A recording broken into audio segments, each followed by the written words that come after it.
And tonight, I'm so honored again to broadcast our event on Binance Live, organized by Blocklikes and co-organized by Let's and also Gems. And also today, we are very honored to invite 6 speakers, Obasi from Cassava, and Ben from Formless, also Valdemar from Blogspot, Jamie from Canoe Finance, and Tom from IQ Protocol. Last but not least, Ashif from Flame Token. Welcome everybody to join me tonight to talk about from Web2 to Web3, the creator and user economy. I believe each and every one of you have your own perception about the creator and user economy, because in our Binance Live Part 1, we actually earlier on spoke about from Web2 to Web3, what does it take? So for the sessions tonight, right, we will focus about how does creator, and because of the monetization, it will help to mass on board or to drive users from Web2 to Web3. Maybe I'd like to first let Obasi from Cassava to introduce himself, talk to us a little bit of your project, and then maybe give a very quick thoughts about what you feel from Web2 to Web3, the creator and user economy. Obasi from Cassava, over to you.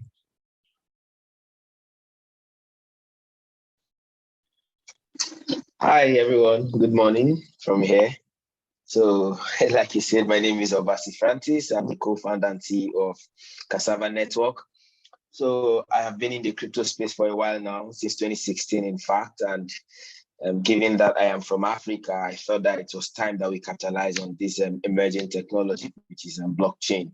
And like you all know, this is like the 4th revolution when you talk about the economic revolution of the world, and Africa has missed out pretty much. So we want to plug into this one.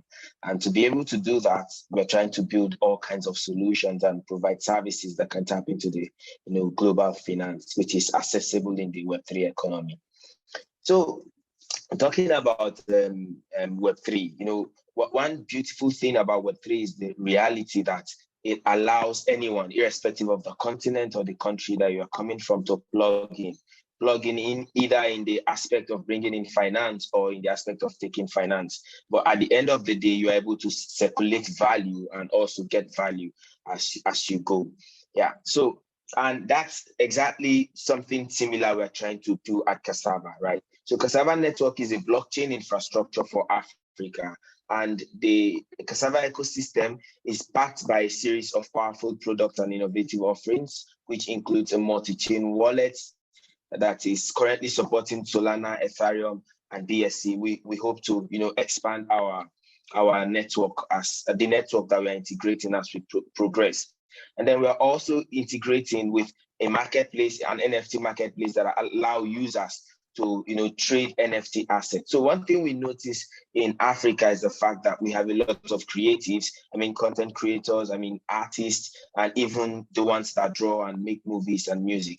They don't have that global market to showcase all of these talents that they have, right? So we want to be able to bring this into that global market, which is the Web3 economy. And one of the ways we are doing it is this NFT marketplace. And we built it on Solana, Binance Smart Chain, so that it doesn't matter who you are, you'll be able to access, the marketplace and, sell your items or, list your IPs so that you can be able to earn some sort of incentives from it. Then Cassava Network is also a crypto-based reward system that is directly bringing Web2 solutions into the Web3 ecosystem. So here we are partnering, and we have partnered with top Web2 platforms in Africa. Examples are like Boomplay, Fico, Aha Games. A combination of our ecosystem partner is over 150 million users. And we're not even stopping there. We are going and going and going. So at the first phase of Cassava launch, when the application and the ecosystem will go live, you see us directly onboarding these 150 million users into the Web3 economy. In that way, we don't just get to make Africa relevant, we get to also transfer a lot of population into the crypto space, because everyone here can agree that as far as crypto is concerned, what is going to make it make sense in the long run is adoption. And that's also want to do. We want to ensure and engender crypto mass adoption using our technology, and of course leveraging the continent Africa, which has over 200 million population as we speak. Then other aspect of our solution is the crypto-based reward system, our on-chain achievement tokens, and also DeFi access, and a lot of other features we intend to provide. And in general, our partners include the most important people in the African tech space, and I have just mentioned a few. So yeah, that's what we are doing here at Cassava. Thank you.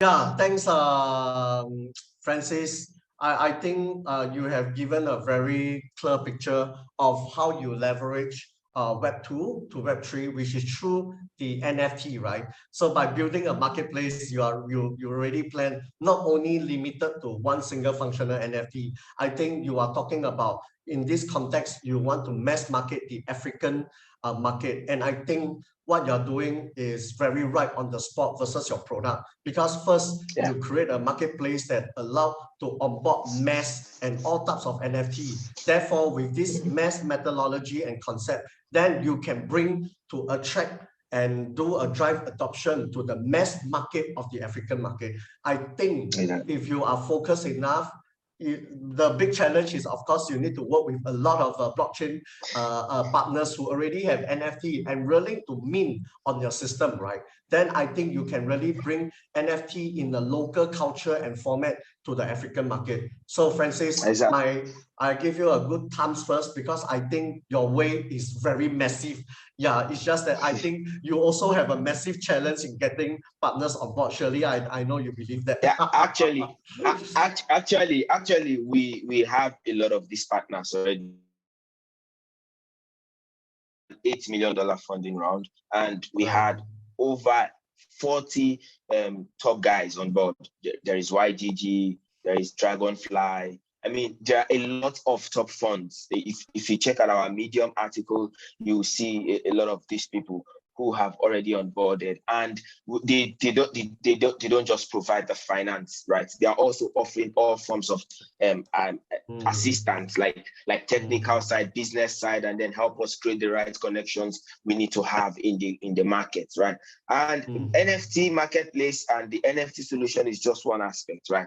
So the other aspect is, like the DeFi, which allow you, like in LP. So our app, for instance, supports the LP system where users can provide liquidity, and then when trades happen right inside our app, they get to earn rewards, right?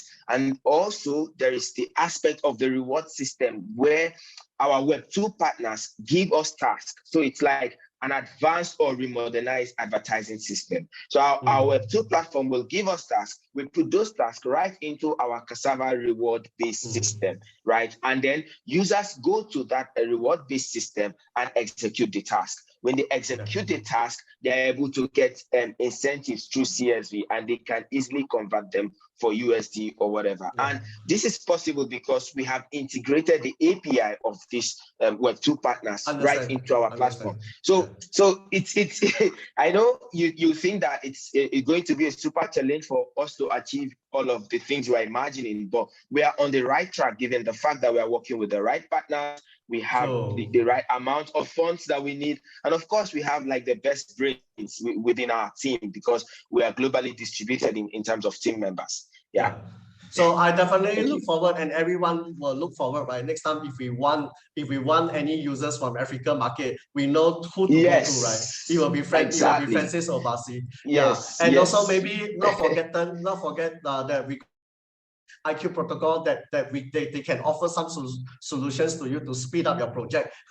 Nice. So yeah, maybe the next person that I'd like to call out. Thanks, Francis, again for your input. Later on, I'm going to come back to you. Okay, Ben. Thank you. Maybe we will have Ben from Formless, who I think very clearly I should know what is their method of mass adopt users is actually their digital wallet solution. So it's very interesting to hear from Ben himself. Yeah, so Ben, tell us what is Formless doing, and maybe from your perspective, what do you think is the best way to onboard users? And I look forward to hear from you, right? Because before we can do anything, we always need to have digital wallet, and that is what Formless is providing. I think the continuous question goes directly to Vladimir from Blogspots. I believe he has a lot to or something to say and echo off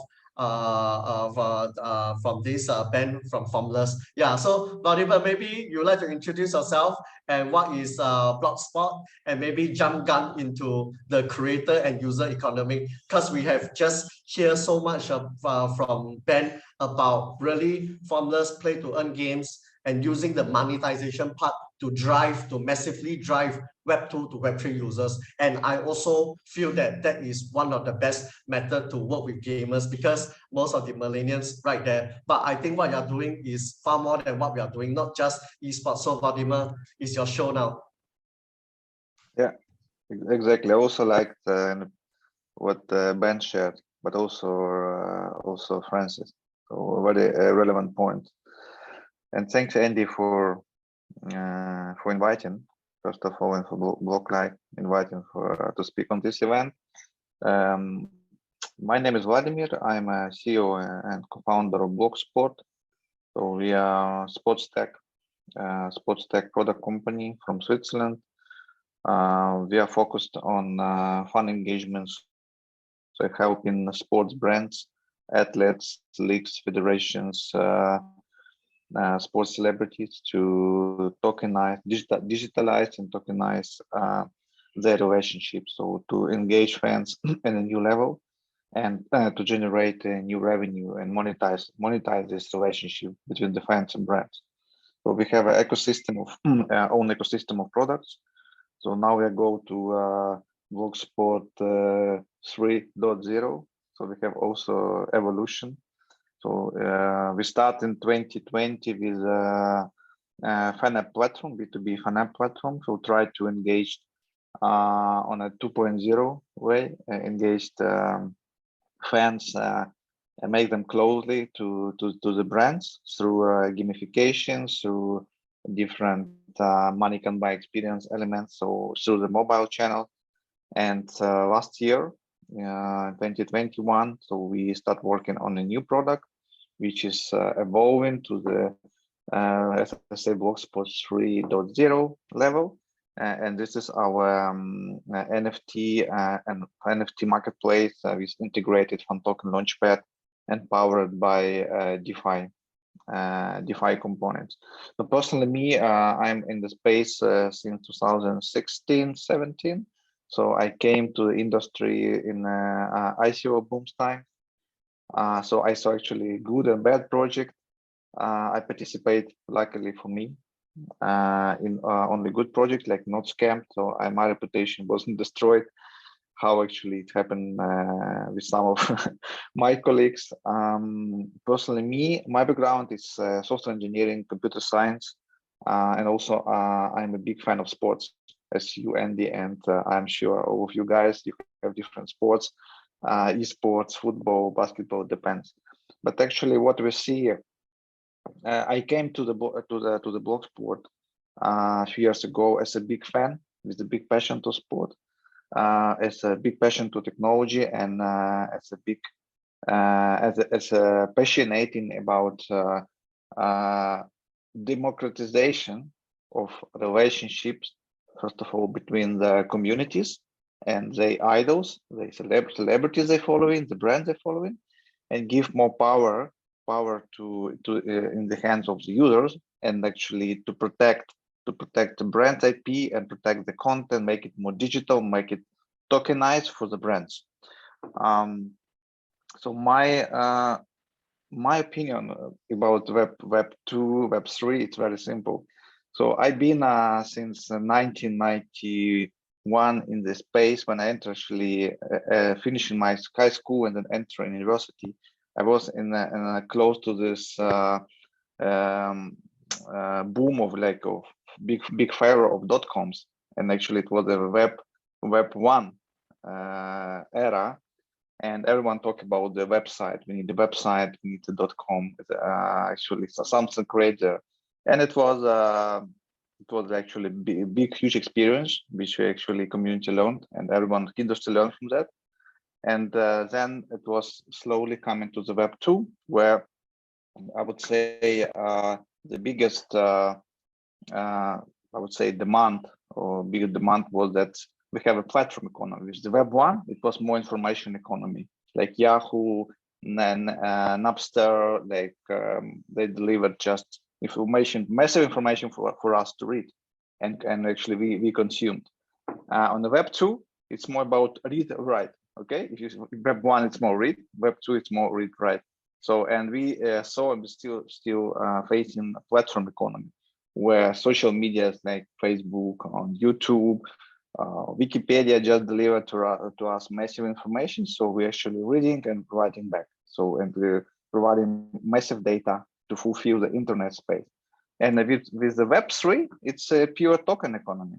So actually, if you talk about definition, right, or evolving, migrating, what's actually new for us, it's already about the read, write, and execute. Read, write, and execute. So we need token, we need wallet, or we need first wallet. It's our identity, it's my ID, it's my pass, and actually then I need the wallets. And then we have many use cases. In sports, we have own use cases, in esports, in media entertainment, in fintech, and logistics, that many use cases. So talking about the sports, 99% of sports world at this moment, they are purely Web2. Some of them even Web1. I'm talking about the sports brand. I'm talking about clubs, teams, governance body like leagues, federations. They just still trying to produce in 21st century some content. Most of content is shitty, not catchy, not sexy, and deliver this content massively through the Web2 platform like social media, doing this very traditional way. So sports and esports a bit better because they're more like quicker guys, quicker. The technology part of the DNA. Esports a little bit different, but in general, sports it's like a dinosaur. Trust me, guys. They're actually slow, very bureaucratic. They're not innovative. They're looking for solutions, innovation sometimes, but they're not ready to change. They're not ready to be changed. So we come into them with our solution, with our ecosystem, with our platform, with our visionary to bring them on a new level, something between Web2, Web3. They are not ready to the Web3, honestly. So we want them to be ready for the Web3. And we try to explain for the traditional user, because most of sports fans, unfortunately, they are not crypto-friendly guys. They have credit cards. They want to buy something from the club or from the athletes, maybe some Panini cards, maybe some discounts, maybe some memorabilia, maybe it's tokenized tickets, whatever. And we need to make the life easy. And this is already talk about adoption, how we try to not destroy the relationship between the traditional sports fans and brand, but try to educate them and slowly push into and a lot of education, again, a lot of kindergarten stuff, explain how to use the wallet, how to buy crypto, how to participate in auctions, how to place the bid, how to create your collection, how to buy your fund tokens. And we explaining them, and actually the last fund token offering we did for the typical rugby club, where actually fans not crypto friendly at all, but we did it. So education articles, blogs, preparation, and explanation why you need to buy this fund token. What the hell? Why you need to buy this NFT? What is utility behind? So, and these guys actually learning, and this is good for us. There is a transformation in sports industry, serious transformation now. Of course, tier 1 clubs and teams doing better. Tier 2, tier 3 sucks. So we need to spend more time, but we help them actually to move away from traditional like placement of the typical content, which not excited, to something new, which gives a new generation of fans. We call them digital native. It gives them opportunity to obtain and acquire the digital content, be sole owner, to show this is identity, this is my ID, digital ID, and clubs can prove this is my content, I'm the owner of the content, it's not stolen, actually, it's not reproduced for someone. This is very important. Thanks.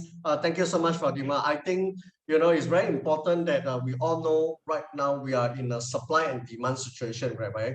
Whereby I think our supply has no issue, right? Because we are already seeing a lot of Web2 are migrating to Web3 because they understand the blockchain benefits. But I think what the challenge is no longer the supply anymore, because over time, Web3, the technologies, the infrastructure, the mass on-board adoptions, it will all happen. But I think it's very important what Vladimir has said. I think education is one of the very important. Yes, is one of the very important a point that I feel that the market hasn't done enough. It's so amazing, right? We have so many blockchain projects, but we do not have enough blockchain school. So it's really a supply and demand issues. Before people can start to even look at all the blockchain projects, it is very important that we supersede them using the education method. And don't believe, do a Google search today. Just type blockchain education school. You do not find over hundreds. Absolutely. And Andy, one more comment that education is super important, but also the readiness, our readiness, I mean, in the world for Web3, it's quite poor, honestly. We're talking so much about metaverse, Web3, blah, blah, blah, but in reality, infrastructure is not ready. Look at the biggest infrastructure provider like AWS, Google Cloud and Azure. They just tried a year or two years ago, like to adopt Ethereum stack or try to collaborate with Hyperledger, and then try to now to present own blockchain solution. And this is a zoo. So before, everyone knows, okay, Bitcoin network serve one application, which is Bitcoin currency. Then came Ethereum, thanks God, we got that. Then actually we saw actually many others Ethereum based and non-Ethereum based chain solution. And at this moment, one of the biggest challenge for Web3 is interoperability. How to make someone produce a noise? Yeah, so I just wanted to comment, okay. Yeah, so I agree that we're not there yet, right? So in terms of adoption, we're not there. But let's look about, think about internet generally. And then when was internet founded? And then when did we move from Web 1 to Web 2 and then Web 3, right? So this should be like a long process, if you ask me. And then there is a huge shift between Web 2 and Web 3. Web 3 has a lot of technical details that an average user needs to learn. It's not something that should happen in a day or two. And if you look at even the Web 2 experts, those who are like software engineers who are doing very well in their Web 2 space, they still find it difficult to understand how Web 3 is actually better than Web 2. A lot of them don't even want to move. They don't want to shift. They are comfortable where they are. But again, you cannot blame them because blockchain just came all of a sudden, like, oh, blockchain, you have to change. So we just have to give them time, and then we have to keep educating. And I feel personally, that's why Cassava, for instance, is doing what it's doing for emerging markets, starting from Africa. So we are saying, don't tell everyone to come and build in Web3, right? You can as well take Web3 to them. So when you take Web3 to them, they just integrate Web3 into their existing system, and boom, they become automatically a Web3 solution, right? So yes, education is important. We'll keep doing it, but let's not feel like maybe nobody's listening or it's too the education level is poor and all of that. It's change, and this change is revolutionary. So it will take time for people to adjust. I agree. Evolution, change, but not all users. Not all, because majority of people in the world, they not friendly. You should agree, guys. You have to agree, not friendly to crypto, and we need to explain in a normal human words how to buy this piece of NFT art, and like a grandma should understand, especially in sports world. In sports world, You on mute, Andy.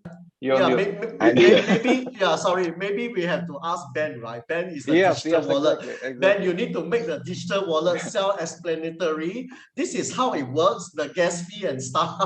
Yeah. Oh, you know what, guys? I got to bring in Tom, right? Tom definitely have more than, also have another dimensional like to share in terms of what is his way to migrate Web2 to Web3 users. Let's just give the next few minutes to Tom to introduce himself.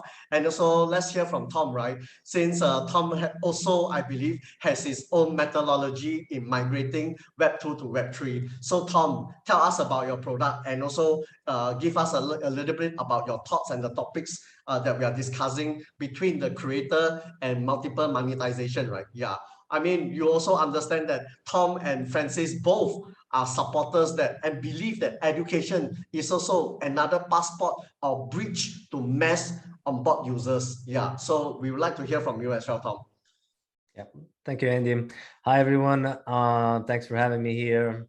My name is Tom. I've been in the space for about 5 years, and I am involved with two projects. Both are focused on providing infrastructure, and especially for bridging Web2 to Web3. So in my opinion, the next iteration of the internet, the Web3, I mean, the shift doesn't happen like in one day. It is gradual. So we are already seeing aspects of both sides, being implemented.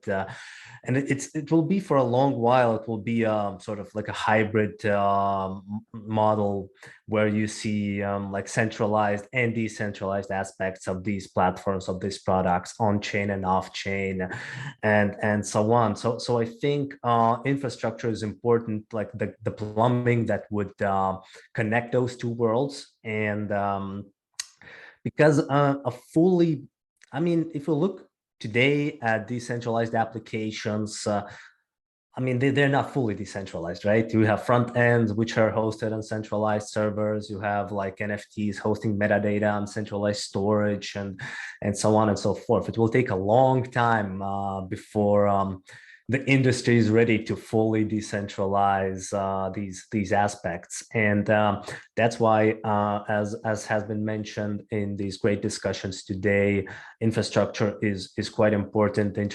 Interoperability between these technologies, and this is something we are also doing, which we think is important for future mass adoption, and we're working on this at Parsec. Parsec is a blockchain infrastructure and data monitoring platform. So we pretty much allow developers to build backends for their decentralized Web3 applications to connect the blockchain layer, the smart contract layer, to any centralized front ends. And another company I'm involved in as a co-founder is IQ Labs, where we are building the IQ protocol, which is a decentralized money market for renting digital assets, most notably NFTs, which we believe will have the most utility out of any blockchain assets. And yeah, just like in the real world, we see everyone migrating to a pay-to-use economy. So you could enjoy the benefits of these digital assets without having to own them, and this is what we're focused on at IQ Labs.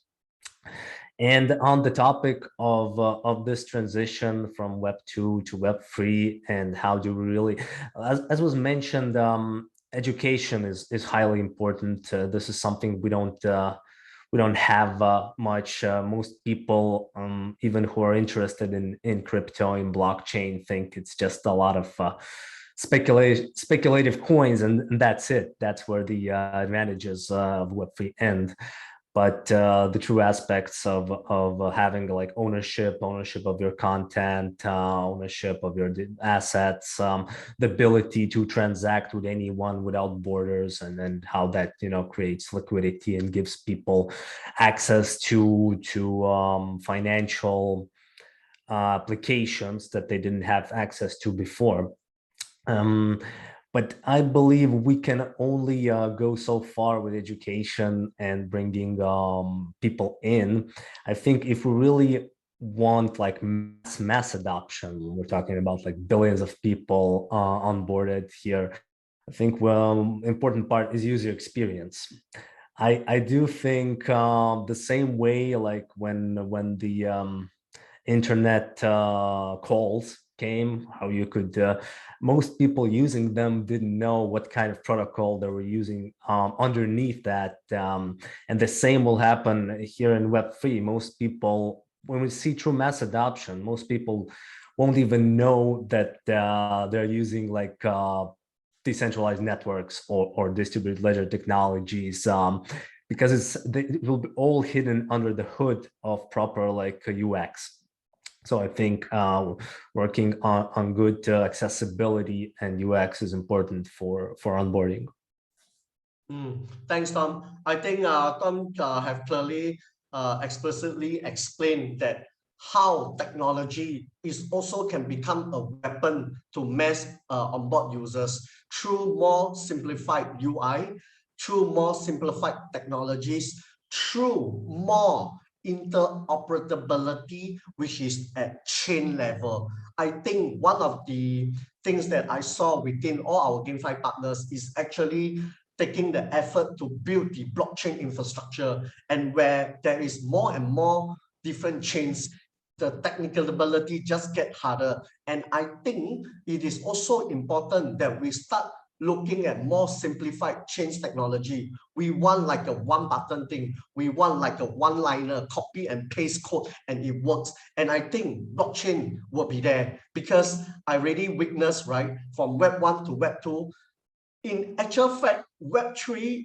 readiness is because they built so much things from Web 1 to Web 2. And finally, when we know that there's no any other way to have digital ownership unless you bring blockchain technology, therefore, Web3 is already there. I think we don't even need to mass users on board, because in future when technologies like all our browser is going to be packed and equipped with an extension button, I think it's going to drive like digital wallet, is going to drive mass user adoptions, because it just make it so simple now to go and download something which is a blockchain wallet embedded in our Chrome extension. And also not forget, we have Brave, another good product that is focused again on Web3. So I'm really very excited, because the big boys, they have built the back infrastructure ready, right? And we hear like today, monetization, I hear the creator ownership. I also believe that education is very important, and technology. So maybe let's hear from Jamie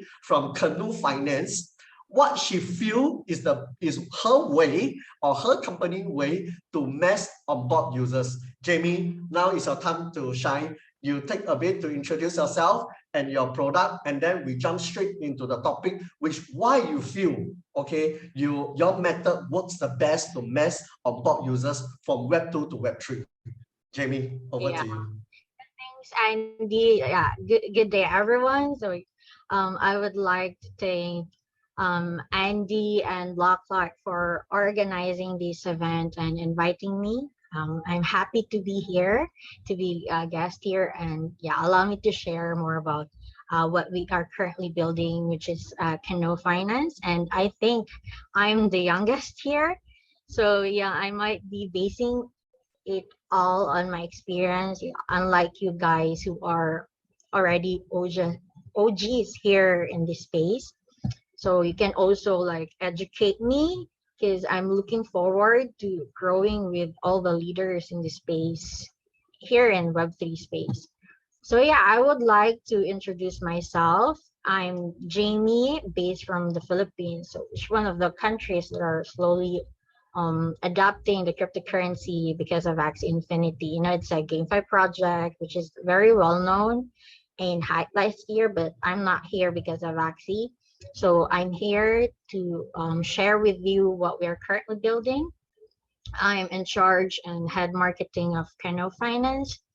So yeah, Canoe Finance is one of the features of Meta Finance. Meta Finance is a one-stop DeFi hub, community-driven, You can see multi-chain pools, DEX aggregator, DAO, and NFT markets in one platform. I will not discuss more of it. I also want to look forward to the CMO of Meta Finance to have one of this event and let her share more about Meta Finance.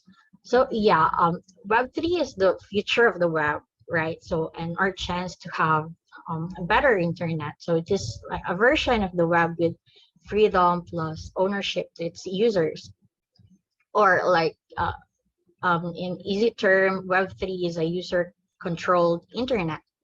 So, but it's still in development. So, it's like you guys discuss about it, it's in under development and would be a platform for DeFi and trading run on blockchain technology.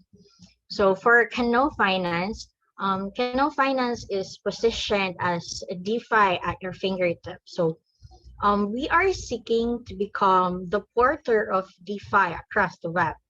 So our vision is to solve and bring solutions to the challenges. So scenario first. So for example, like scenario first, trading keeps the experience of the gamer at heart, making the gaming experience a friendly sale, while we cater to a strong financial Canoe. So we will make sure that everyone can experience the metaverse across all ranges of capital.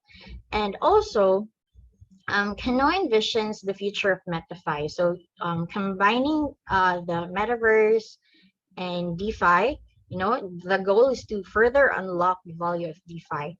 So we are also embracing a new vision to become the ultimate financial service infrastructure platform in the metaverse, and bring DeFi within easy reach to everybody. So yeah, like bringing like Web2 users into like Web3 world. So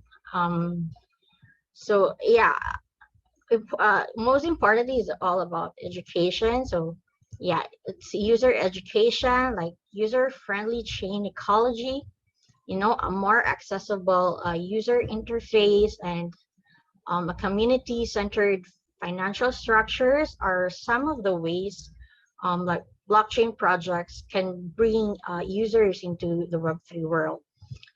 But also, like Web2 entities must make sure that safety and security will be in place as it is what is in Web3.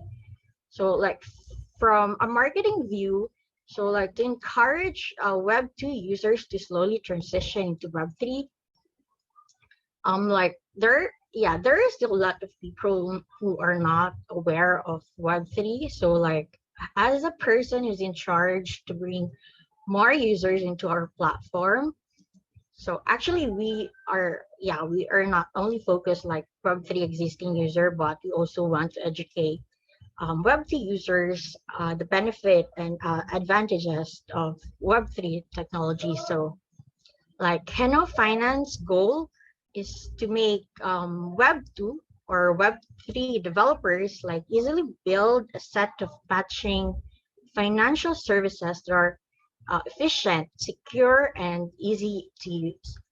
Like I don't know if there is anyone now who offers like a blockchain scholarship, because as for me, I would like to organize a scholarship under Canoe Finance, educate and introduce to them the blockchain, cryptocurrency, like everything that to Web3 ecosystem.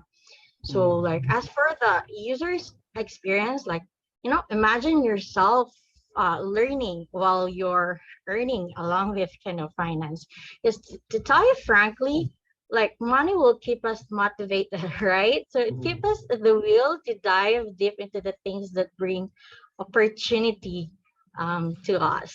So Jamie, you just created a new concept, right? We have got watch to play, earn to play, I don't know, stick to play, and then now you have learn to play. Wow, I think that is really great. Yeah, I think if I could like just jump in a little bit, I think you're also mentioning that education is important, and one of your way is throwing in scholarship, and we have already, I think all of us already know, right? Recently, Guilds has been very popular, guys.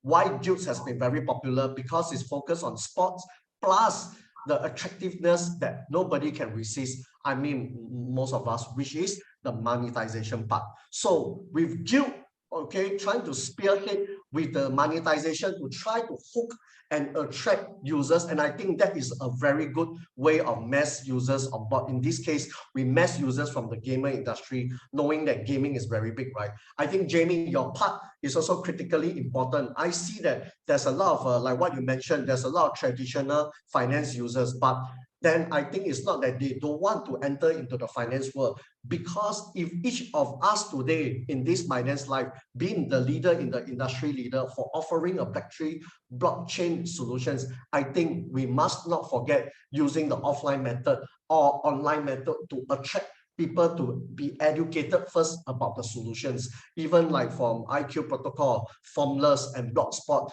I think Blogspot has been a pioneer in driving the offline part. They work with a lot of football club I saw, and also they're also working with esports club. That is a very good way because it's a top-down methodology, and nothing beats the word of mouth marketing, because when somebody talks, you have 10, you have 20, then you have 100. And I feel is still the best way. We talk about education, but really I feel if we do the offline education, is even faster. And it comes back to earlier on, we also mentioned, right? Do a Google search about blockchain education school. There is just not enough. We have too many products. Must really say thank you to Valdemar for pointing out the education part. We keep not focused on this, and the market right now is shortage of this. And I hope the top exchange should have more program, more courses about teaching people even what is how to even open the wallet in exchange. Yeah. Maybe thank you, Jamie. I would like to have the next 10 minutes from a movie superstar that I think you guys are dealing with a lot with, Ashik from Film Token. Maybe you'd like to run us through your secret formula of migrating Web2 to Web3 users. Yeah. Hi, Andy. Thank you. And thank you, everyone, for arranging this amazing event. You know, I just want to kind of start with a bit of background. A bit like Vladimir, I'm a veteran of the Web1 world, and I was involved in a .com. And Web1 was all about company. As Vladimir said, it was about companies getting a presence on the internet. Why do I need, I have a bookstore. Why do I need to go on the internet? People can come into my shop to buy a book. They can't physically touch and feel the book. We had that whole adoption challenge and changing mindsets. Then came Web2, and Web2 was more around social media. Okay, it was about content, user-generated content, UGC. And everyone was like, what's this UGC thing, right? It's people sticking a photo of themselves doing something funny or a video. Ah, okay. Oh, that's interesting. How do you make money? Well, the big guys make the money and you guys just entertain people, right? And now comes Web3. And I think what we've seen with a lot of this is really the evolution and adoption. It spikes, there's a peak and then there's a spike, and people are like, what am I getting from this? And let's be honest, you know, with Web2, it was the big brands that kind of monetize the content. They got the masses. Web3 for me is all about decentralization, and it's an opportunity for us to kind of relook at the way we kind of create and interact with people and kind of create content, whether it's tokenization, whether we move to a more decentralized finance side of thing. There's so much to it, you know, and I don't think we've got the time today just to go through about how big Web3 can be. Now, the world of film, you know, every single one of us this morning, this evening, afternoon, wherever we are around the world, we all love film, okay? The difference is that we have different tastes in film. Now, when we talk about film and we think about, well, can the average person get involved in film, right? The entry point is quite high. You either need to be a high net worth individual or you need to have friends in the industry and so on and so forth. But let's look at a simple scenario. We have a film. Budget is $1 million to make a film. And I have 1,000 people each wanting to be a part of that film, and they want to give me $1,000. Well, it's a bit challenging because I need an army of accountants to deal with this, and how are we going to manage this, and what's the value chain? So when we look at blockchain for me it's an enabler. It's an enabler for us to start thinking outside of the box. So we have existing life challenges, for example, that one. Now, when I flip it and I say, okay, from a film producer's perspective, what's their challenge? Money, getting access to money. If you're a big studio, it's fine. If you're an independent producer, you need access to money. And Andy, I've got a great movie, really great movie. Would you like to invest in it? First thing you can ask me is, who's in it? I'm like, I can get this A-list star and he can be in it. And your response will be, first, get him in, then I'll invest. And I'm like, okay. I will say, take all my money because he's a movie star. No, correct. But first you will want evidence that he's on board, right? So I go to the movie star and I said, Andy's willing to invest in this movie. And he'll be like, well, can you show me the money? Well, first I need you to sign before Andy commits. So you're in this cyclical world where you're chasing your tail. And so there's a number of these real, use cases that we have here about the way the film industry is kind of structured. And then, the film fans, for example, right? They go to the theater, buy the movie ticket, they go buy the merchandise. Do they get to enjoy the success of the movie? Not really. So Film Token is a film NFT marketplace and utility token. And really what we're doing is bridging the gap between film fans and the world of film. And when we talk about NFTs in the world of Film Token, it's your access pass to the world of film. You just mentioned, you just showed your excitement there about movie, Andy. What if, the acquisition of an NFT can deliver a truly immersive experience where you actually get to be in the film, or behind the scenes, or walk the red carpet, or part ownership of the film. Okay, so Film Token allows that to happen. And the beauty of what we're doing with the world of film is we're building a whole ecosystem around this as well. And I know a lot of the topics have been about onboarding and education. And when I first started talking to people about Web3, and everyone's like, onboarding, it sounds so regimental, right? Onboarding. What is onboarding? Teaching people what the world of crypto is and everything. How about we flip it and actually say, what challenge are we trying to solve? And then do it from an education perspective. So when I look at the Film Token ecosystem, we have a decentralized film fund that film producers can tap into as their first source of funds. So now you've got a great idea, and now you can go get the star attached. And I can come to you, Andy, and say, hey, Andy, I've got this star. You've always wanted to be in a movie with him. You can do that right now. And then we have the marketplace. Now, the world of film, I would say, is a physical metaverse. Okay. And I say that because if I said to you, Andy, I know you love horror movies. What if I can get you into a horror movie for a day? There'll be, blood and guts everywhere. It'll be quite scary. But then at 5 o'clock, cut, off you go. You can go home and you'll be like, wow, that was pretty amazing. There was zombies, there was, people dying, all sorts of things could have been happening on set. It's really immersive. And that for you is a once in a lifetime experience. And you also get a collectible linked to that. And that's when people say, isn't that amazing? And I said, there's your NFT. The value you put on that token, it's so personal to you.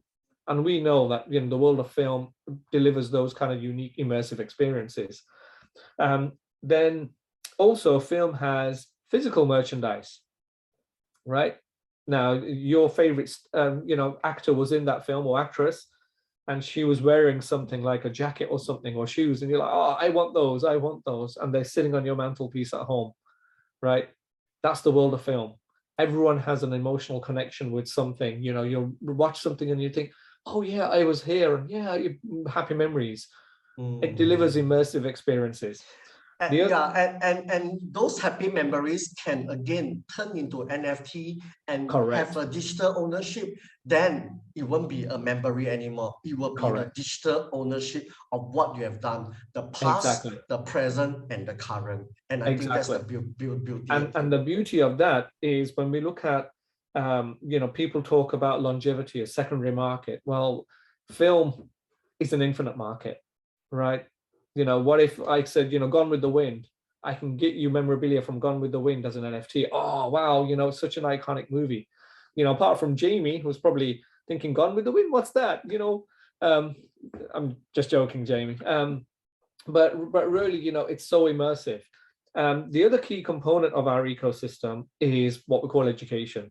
How do you transition traditional film people who are used to traditional finance and how you do film in a traditional way to this whole crypto malarkey? What is crypto? I don't understand it. I'm not interested. But when you say, what if I can get you funds to make your movie? They're like, I'm interested. How? So it's a cultural mindset and shifting that, but making it really relevant to what they want to do in this space to start with. And then it's like, what's a wallet? Which wallet do I need? There's so many out there, and where do and hang on, I understand crypto, but how do I get my money and convert it so I can buy crypto? And that's usually quite a challenge for them. And then, okay, so this money sits in my wallet. How do I then spend it? Because I can't walk into a store and say, and so it's education. But when you apply that to, for example, the world of film and the whole film ecosystem about how they would do this, and make it personal to them, they'll understand. And then two of the key components of our ecosystem is really networking. Each one of us on here has an idea for a film, right? It could be your life story. It could be something crazy you've watched. Wouldn't this be a great idea? Well, networking and a connectivity with the world of film fans is what we're also providing. So you can, as a film fan, come onto the platform and pitch your idea. Somebody will say, hey, I love this idea. It's a great film. And actually, the setting would be great. Well, maybe we could set this in Africa. Then I pick up the phone to Francis and say, hey, Francis, we've got this great film we're doing over here. And he'll be like, oh, yeah, this would be great. And it's a bridge, it's a bridge between communities. It's helping content kind of transition through boundaries, address boundaries. There's just so much around the world of film. And with film, you also have popcorn. Every single one of us loves popcorn, right? We go to the theater, we queue up and then we complain about how much we've been ripped off about with popcorn. $5 for the ticket, $15 for this tub of popcorn, right? It doesn't make sense. Yeah. And so, and that is part of the ecosystem. The popcorn is part of the ecosystem. It's part of Film Token. We're going to reward you in popcorn as well. So it's a reward token as well. So the Film Token, you've got part ownership, you've got tokenization through NFTs. And again, when we look at the life cycle of a film, there's so many different entry points where you could tokenize content right at the start, right at the end. What about the bits that were, the main star fell over or something? Cut, we got to remove that part from the film. Nobody gets to see it. We can tokenize it. So, and what we kind of say, a film token is like, it's like a box of chocolates, right? There's something in it for everyone. And the key fundamental point I just want to end with was, democratization of content, but above all, you need community. Without community, Web3 doesn't work. And on Film Token, we have community. We have film fans, all of us. We have film professionals. We have film investors. And then we have the hardcore film fanatics. These are the guys that will queue up 3 hours just to get a photo or a glimpse or an autograph of their star. Sure, definitely. For every one of these. Exactly. And I think movie is really one of the very big area of the social users that we can easily migrate them over. They don't need to be so high-tech, right? Once you put movies on Metaverse, I think it's a straight no-brainer that they can easily access. And then the rest of the other things, using their favorite pastime and then gearing them with the help of making them go through, that is a natural education also. Correct. Because slowly they want to do this, they need to understand this, they need to understand that. So I think through movies, again, is already an addiction for many people, and we can use that to mass on board users. Thank you very much, Asif. Thanks. And just the last point, I think the other key thing that we have is not only are we developing the ecosystem and the framework, we already have a slate of films that we're working on. We have, you know, a global Crazy Rich Asians that we'll be filming in Malaysia and Singapore. And it's about a American consultant. It's his first foray into Asia, and he thinks he's been cursed by a fortune cookie. We know fortune cookies are from the West, not the East, but again, it's a cultural mind shift. And the other project we have, it's got a really strong African theme. It's about a Nigerian college student who wins a scholarship to America, and in the stereotype of a Nigerian, he gets involved in a scam, only to realize his whole life is a scam. The twist is that this Nigerian college student is the most moral and honest individual in the whole of college. So it's a comedy, but it really deals with some interesting topics. But again, both of these film people will connect to. I mean, we've all received spam mail, right? And we've all received, you know, when I've got friends who basically come to the West and immediately, let's take you for a Chinese and you will get a fortune cookie. And they just look at you thinking, what planet have I just stepped into? What's a fortune cookie, right? So we're addressing a lot of these cultural challenges through the world of film. And that's what makes film so unique as well.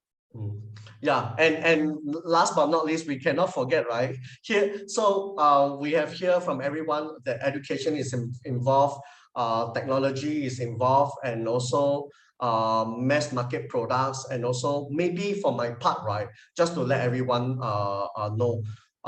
For me, I feel one of the best way to mass onboard the traditional users is from the gaming people. Why? Because the gaming industry make up of a huge population of the millennials right now, and these are really the targeted group and future users of the Web3, which is why I think through gaming, esports, movie again is very good idea. Because why? Don't forget, right? Gaming, we are very focused on the male part, okay, in terms of the gender. But then when we got movie, we got music, I think is another way that they mass onboard users from very big part from the female demographics. And I think today the topic is really solid because I have each and every panel speaker bringing the best way from education, gaming, film, technology, finance. All these are very big part of the users that are very suitable and easily migrate from Web 2 to Web 3. We cannot migrate users from the construction industry. We cannot really migrate people from the automotive because, you know, our solutions are not meant for those areas as of now. So, but I think all of us in this panel, and then I'm going to ask one more time, right? Each of you have about 30 seconds to answer my question. Okay, so maybe I'll start with Ben again. Ben, hear you, Ben. So Ben still feel that digital wallet is one of the technology solutions to advance Web 2 to Web 3, because without wallet, you basically can't do anything in the Web 3 world, right? Let alone owning something. So maybe now we hand over to Vladimir from Blocksports.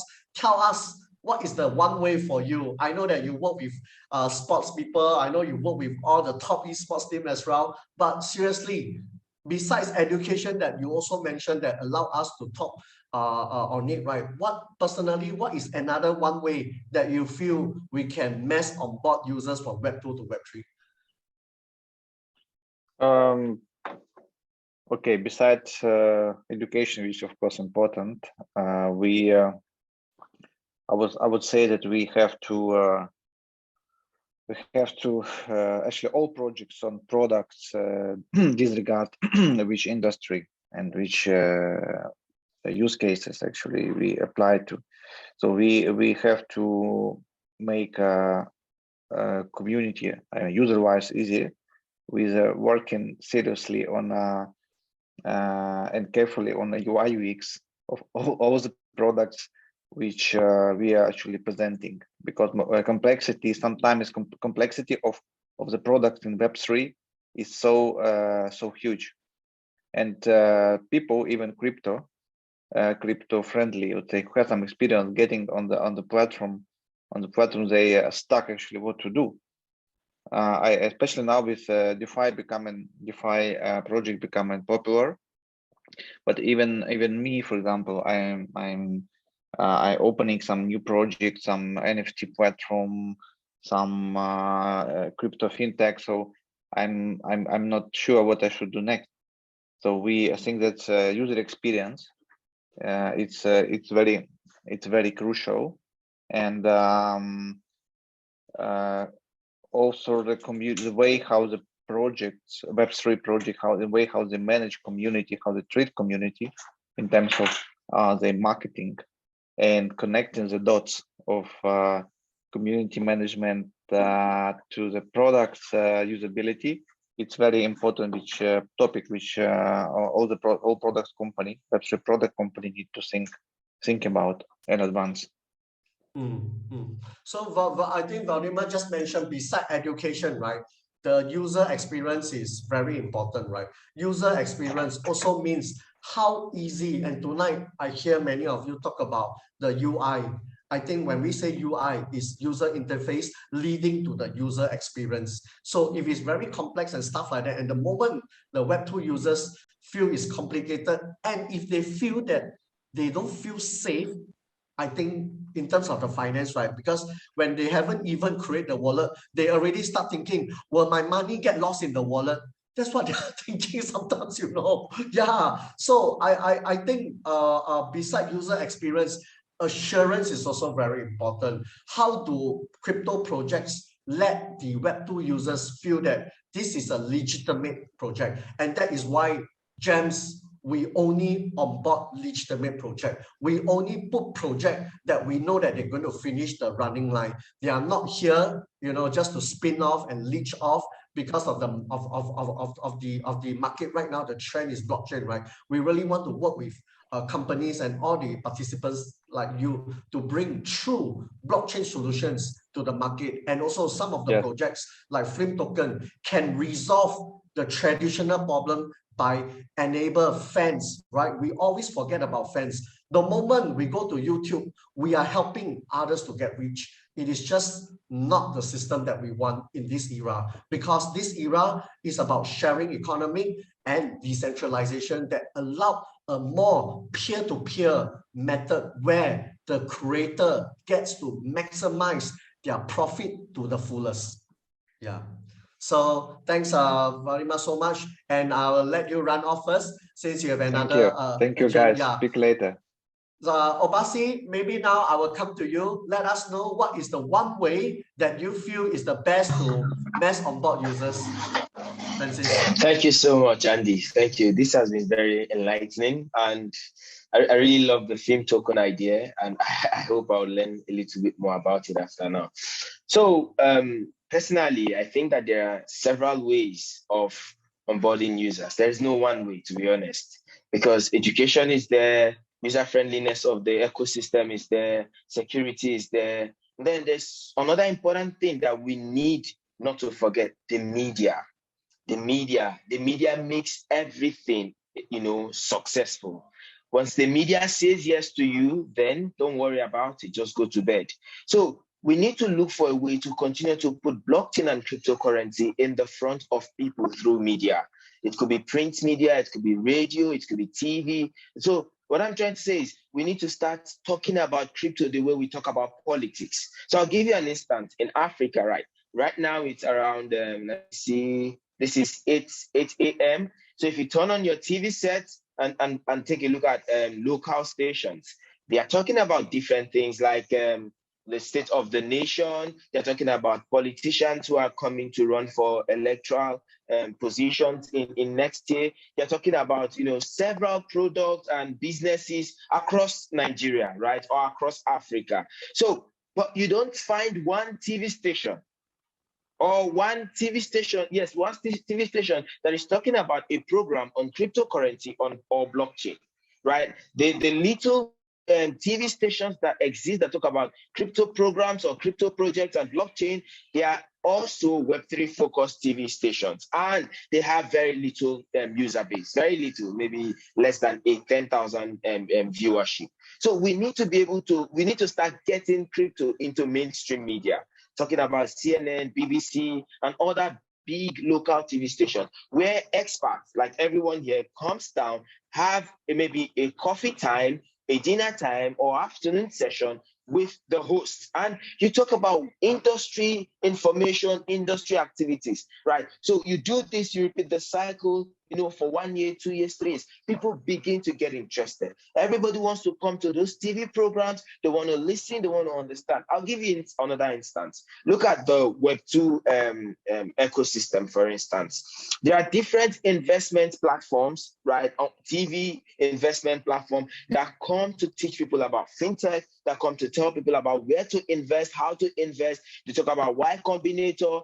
You have programs like Pitch Your Idea to Me, like on different TV stations and TV programs. Now, we don't have such kind of services or such kind of media ideas or talking about crypto for blockchain and the crypto space. So if you want to get Web2, Web3 out there and put it in the face of everyone and make sure that even the Web2 companies are adopting it, you need to make media your friend. And that's what we have not been able to achieve yet. And I understand why we have not achieved this. The answer is simple. The uncertain nature of government regulations, right? So governments, most of the governments all over the world, they're sitting on the fence. Now they sit on the fence. It makes it difficult for all experts across different fields to engage. They don't know if they're going to go to jail if they talk about crypto in the TV, right? So everybody's careful because nobody wants to go to jail. You see? So while we make sure that the media gets our attention, we need to start pushing legislation. We need to continue to lobby government. I'm particularly excited about the US because somehow the lobbyists in the US and the Senate, like the senators in the US, they try as much as possible to put crypto in the front of the government. They want government to regulate it and all of that. But in Africa, the situation is not that, clear-cut. Right. In fact, at some point, it was difficult for the Nigerian government to even allow people to. In fact, it's still on anyways. So you cannot more like transact directly with crypto using fiat currency in a country like Nigeria. But recently, thank goodness, the Nigerian SEC released a recent regulatory document stating how creators, how investors, how users can engage with the crypto and blockchain space. So these are the kind of changes that would help make crypto, take crypto to that mass adoption we are all looking for. Yeah, Francis, I think, guys, Francis mentioned very important. He said that we can leverage on the media, right? How many times when something become a viral news, when something become popular and overnight become the sensation of the country, I think the best thing the media. Yeah, thanks a lot, Francis, for your thought on this. I think today, beside education, the second thing is the media. Yeah. Yes. Yeah. Maybe now we can have a Tom. Francis, can you mute? Okay, thanks, Francis. Yeah, maybe Tom, you heard what Francis has shared. I think he mentioned a very key point, the media, right? So what is on your mind? You can share with us, Tom, about after listening to the rest. Yeah. Well, I agree with a lot that has been said. There's a number of things that are important for onboarding users to Web3, including like education, user experience, UI, and most notably network effects. I think network effects are very important. Network effects in terms of, like Ben mentioned, word of mouth, community, and also using medium. So I think media could be a powerful platform for getting the network effects. Yeah, in my opinion, in addition to all that, as I mentioned, I think that the internet will exist as a hybrid version of Web2 and Web3 for a long time. I think this kind of seamless bridging of the two worlds is needed so ease of access, low entry barrier. People will have to easily be able to, on ramp and off ramp from the Web3 applications.